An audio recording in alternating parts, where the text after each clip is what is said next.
Breaking news, a political earthquake has just shattered the uneasy calm between London and New Delhi. Moments ago, Indian Prime Minister Narendra Modi officially blocked the entry of a high-level Labour delegation, sending shockwaves through Westminster. The order came just hours after Keir Starmer accused India of drifting toward authoritarianism. Within minutes, India's foreign ministry struck back. Visas revoked, meetings cancelled, and the diplomatic channels plunged into silence. Inside Downing Street, phones rang like alarms in the night. The Foreign Office went into lockdown. Reporters outside Parliament spoke of chaos, confusion and raw fury. Starmer, blindsided and humiliated, demanded answers. "How dare he shut us out?" he was overheard saying, his aides pale with panic. But Modi's camp had already made its move, a statement that thundered across global headlines. India will not be lectured by those who still carry the shadow of empire. For decades, Britain's relationship with India had been complicated, polite smiles masking old wounds. But tonight, that fragile facade collapsed. What began as a debate on human rights turned into a full-scale diplomatic storm. Starmer's speech, delivered in Parliament just 48 hours ago, accused India of silencing dissent and weakening democracy. It was meant to sound principled. It ended up sounding imperial. Within hours, India's media erupted, anchors calling it British arrogance dressed as virtue. Social networks across Asia exploded with anger. By dawn, Modi's cabinet had convened in emergency session. Their decision was swift, decisive and brutal. The Labour delegation would not be allowed entry. In London, disbelief turned to outrage. Foreign Secretary David Lammy warned the move was unprecedented. Rachel Reeves called it a diplomatic insult of the highest order. Yet behind closed doors, intelligence briefings painted a far darker picture. This was no random retaliation. It was a message. India had drawn a red line. The age of British moral superiority was over. And for the first time in modern history, it was London that looked like the junior partner. Television screens flickered with split images and Starmer's grim face on one side, Modi's calm defiance on the other. Commentators compared it to a geopolitical chess match where one wrong move could collapse decades of trade and cooperation. Business leaders panicked. The pound dipped in early trading. British companies with billions invested in India began calling for immediate damage control. But there was no damage control because the damage was intentional. Inside Parliament, whispers grew louder. Senior Labour figures privately blamed Starmer for overstepping. Even some of his own MPs questioned why he had chosen this fight. He wanted to look strong abroad, one insider said. Instead, he looks powerless at home. The Conservative benches, smelling blood, erupted with laughter during Prime Minister's questions. Rishi Sunak, trying to appear neutral, merely shook his head and warned of serious consequences for Britain's standing. But this wasn't just politics, it was pride. To many in India, Starmer's words reopened wounds that had never healed. To many in Britain, Modi's retaliation felt like a humiliation that could not go unanswered. Nationalists on both sides seized the moment. On Indian television, pundits declared this a new independence, a second decolonisation. In Britain, commentators called it the end of soft power. The atmosphere was electric, volatile, and one spark away from explosion. Then, just as officials scrambled for diplomacy, a leak appeared online. An internal Labour memo suggesting Starmer's team had planned to pressure India on trade reforms through moral leverage. The timing was devastating. Indian newspapers splashed it across front pages. Labour's colonial tactics exposed. By sunset, protests had erupted outside the Indian High Commission in London. Supporters waved flags, chanted slogans and demanded that the government stand up to Modi's arrogance. Yet the mood inside Westminster was far from patriotic. It was panic. Advisers warned that a trade summit scheduled for next week could collapse entirely. And as Britain's media turned on Starmer, one question echoed across every newsroom. Had the Labour leader just triggered the worst UK-India crisis in a generation? If this was just the beginning of Modi's retaliation, what would come next? Would India freeze trade, recall its diplomats, or would Starmer double down and turn a war of words into a political catastrophe that could define his leadership forever? The next morning, Britain woke to a storm it could no longer contain. What began as a diplomatic dispute was now a full-scale political crisis. Keir Starmer's office released a statement calling India's decision deeply regrettable and undemocratic. But those words only added fuel to a fire that was already out of control.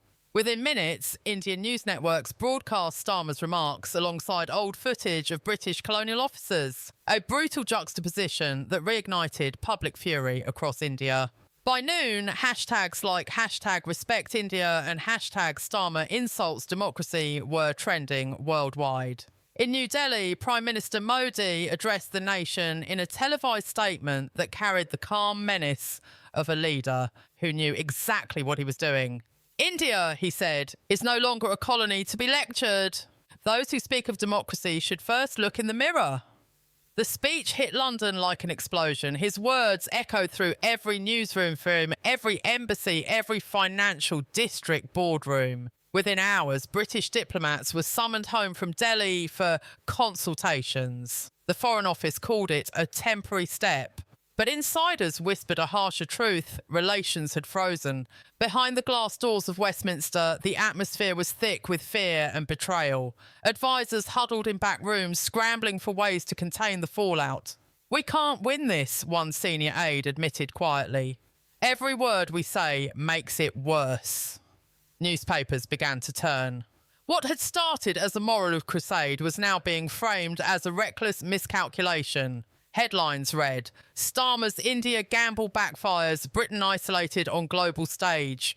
Even Labour loyalists on social media began asking if the leader had gone too far. Meanwhile, Modi's government went further still. India suspended ongoing negotiations over a £28 billion trade agreement that had taken 3 years to craft. British exporters went into panic. The pound began to tremble against the rupee. CEOS demanded clarity, but there was none. Only silence from New Delhi and defiance from Labour. Starmer's team tried to rally the narrative, insisting that human rights cannot be traded for profits. Yet the tone fell flat. In the eyes of the public, he was no longer defending democracy. He was fighting to save face. The situation escalated when an Indian official leaked a confidential cable to a local journalist. The document revealed that several Labour MPs had privately sought meetings with Indian opposition figures to raise concerns about Modi's leadership. The leak was devastating. It confirmed what Modi's supporters had suspected, that Labour wasn't just criticising India, it was meddling in its politics. Overnight, the Indian Parliament roared with outrage. One MP called it foreign interference disguised as virtue. In Britain, the political earthquake deepened. Tory ministers accused Labour of endangering national interests. Nigel Farage went on air calling Starmer a colonial preacher in a suit. Even neutral commentators couldn't deny it. Britain looked arrogant, outdated and weak. Polls began to shift. A new survey showed public confidence in Starmer's foreign policy collapsing to its lowest level yet. Through it all, Starmer remained defiant. In a late-night interview, his voice trembled slightly as he insisted, "We must stand for values, even when it costs us."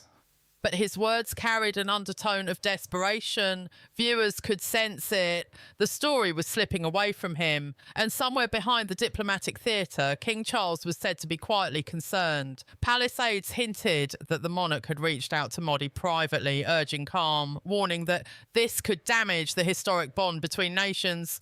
But if the king hoped for restraint, he would be disappointed. Because just as Westminster prepared to de-escalate, India struck again. A sudden announcement from Modi's office declared new restrictions on British-funded NGOs operating in India, accusing them of spreading political propaganda under humanitarian disguise overnight. Dozens of British charity offices were raided, their staff questioned, their accounts frozen. London was stunned.